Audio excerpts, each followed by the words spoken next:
Here's 18 things in Apex that you're probably doing wrong. On the surface, Apex might seem like a bit of a simple game. You loot, you shoot, and you win. But there's a couple little tips and tricks that'll help you get that win much more effectively. Starting off with healing and reviving at the wrong time. There's a lot of things you have to pay attention to in fights, like where your teammates are, where your enemies are, what your health is. But a common mistake that players make is leaving the team to pop a battery or abandoning their teammate to revive mid-fight. If you do these things at the wrong time, chances are that you're leaving your teammate to fight an unfair battle against the enemy squad. Even if the fight isn't in your favor, by healing or reviving, you're taking one person out of a team fight, making things much more fair for your opponent. So be sure to watch out when you're reviving and when you're healing yourself. Next time you log into Apex Legends, open your settings and check if you have this enabled. This setting makes it so that when you're in certain menus like the crafter or a death box, if you take any damage at all, it'll kick you out immediately. And while on paper that does seem helpful, it actually can get you killed more than it saves you. For example, if you want to get a shield swap out of a death box but you take damage, you might as well just go back to live because you're about to die. Or if you're in the zone trying to craft your teammates' banners, yeah, just go on ahead and log out for me, man, because you're about to look like a goofball. If you're ever watching Apex YouTubers and wondering why you move so slow, it's because you're not maximizing the holster speed like you should be. You probably already know to put your weapon away between rotations and to maybe holster when you're feeling super safe in fights, but no. Anytime you plan on moving between cover and your enemy isn't gonna like obviously swing you when you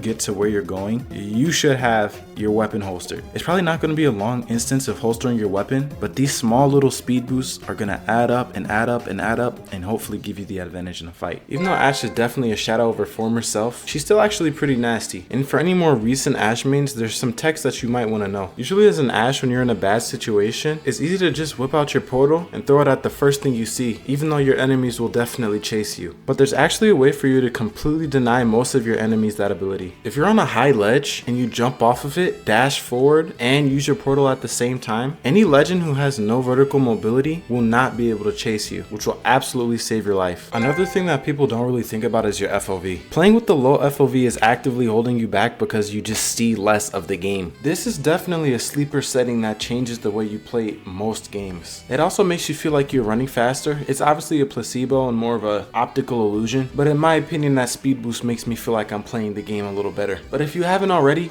raise your FOV. Inventory management is one of the easiest things to mess up in the game, but it's actually one of the most underrated factors that determine whether or not you win a match. Now, there's not going to be some picture perfect inventory that you're going to be looking for, because the reality is that as you go through a match, you're always going to be burning your resources. But there is definitely a minimum and a maximum for certain items. Like with automatic weapons, anything more than 3 stacks of ammo is pushing it. Anything less, and you're going to end up like Imperial Howl in an endgame. If you're not running a fully auto weapon, like a Peacekeeper or a G7 Scout or a Sentinel, 2 stacks of ammo is enough. And usually if I'm running a shotgun that's not the Mozambique, I'll just carry 1 stack of ammo. For heals, I try to keep it 2 to 1, so for every 1 medkit or syringe I have 2 bats and 2 cells. Up until I hit 4 bats and 2 medkits, then I stop picking up heals and start picking up utility like nades and alt accelerants. This is usually what I try to get each of my bags to look like as I go through the games. Don't stress too much about getting the right loot though. In a BR match, you won't always get the time to set up a perfect backpack, and so just grab what you need. If you're needing heals, grab some cells. If you're needing ammo, just grab a bunch of ammo. And as you go through the match and progress in fights, you'll get the opportunity to order it out. And if you get amps that improve healing utility, just take that as an opportunity to put away some heals and start grabbing utility like grenades or alt accelerants, not more ammo. You do not need more bullets. Hit your shots. To extend off the looting thing, and I know you guys are tired of hearing about loot, so I'm gonna keep this short. Learn how to loot quicker. Occasionally in some ranked matches, I'll get teammates who just love looting, but the reality is that your best loot is gonna come from the enemies that you defeat. So work on getting better at fights and you'll be more geared up. Always. Another legend tip is to be much more generous with Caustic's gas. Caustic's gas and Caustic's barrels in general are super duper strong right now, and they can literally win fights. And one of my recent pet peeves in Apex is dying with the Caustic on my team, and he just wasn't being generous with his barrels. When you're playing Caustic, you should literally think of yourself as Santa Claus sneaking presents under the tree. Except the presents are your barrels, and the tree is like a random rock on the battlefield. The more gas you have down, the more area you have controlled. And obviously, you don't want to throw it in a random spot, but if you think that a barrel is going to hinder your opponent if they swing on you or stop them from getting to a spot that'd be bad for your team, throw it there. Before upgrading your weapon at your arsenal, you should take a lap around your POI and see if you can find any attachments to put on your weapon before upgrading it. This could help you out a lot for your first fight, especially if you like to use weapons like the Mozambique, the Flatline, or any other weapons that take 3 or less attachments. Using head glitches properly can win you fights, full stop. So you have to know how to do them properly. A simple rule of thumb is that you should at least try and shoot your opponent from a piece of cover where you can only see the upper half of their body. Different characters have different heights, so you're gonna have to move differently depending on what legend you're playing, but this does not mean that tall characters have it worse. Legends like Revenant and Pathfinder can abuse nasty head glitches, like the one on this pill right here. If you play Horizon and you pick her fastfall perk often, you might not be using it to its full ability. If you fastfall and land on a ramp, you actually kind of suffer from some fall stun, but you can completely get rid of all of that if you fastfall onto like a ledge or a wall. This lets you quickly slide down the ramp instead of slamming onto it. Onto number 12, we have some more character specific mistakes, and this one is easy. If you're playing Catalyst, don't put her tactical in front of the door. Put it next to a door. This makes it so that your enemy has to get into a specific angle to destroy it instead of just having all the free real estate.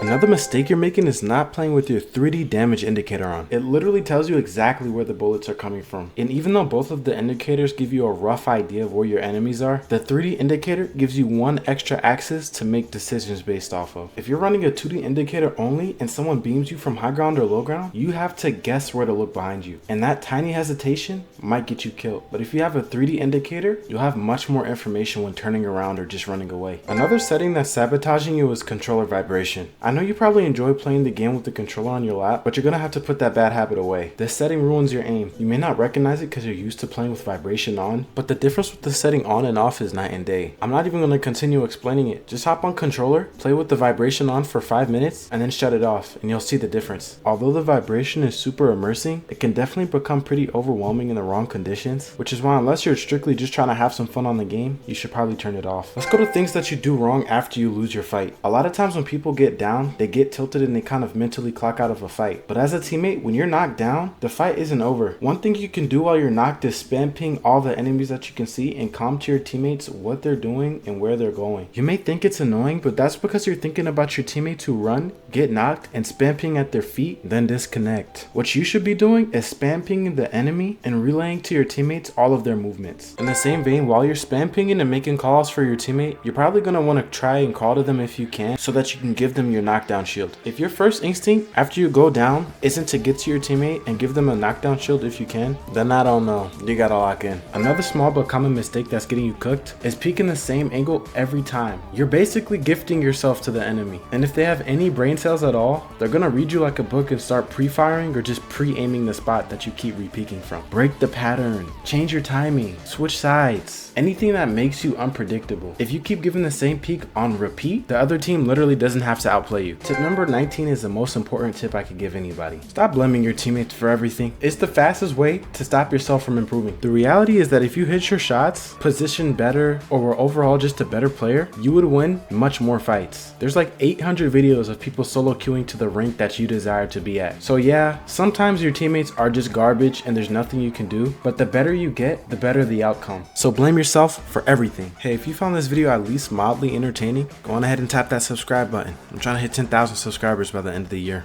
Thank you.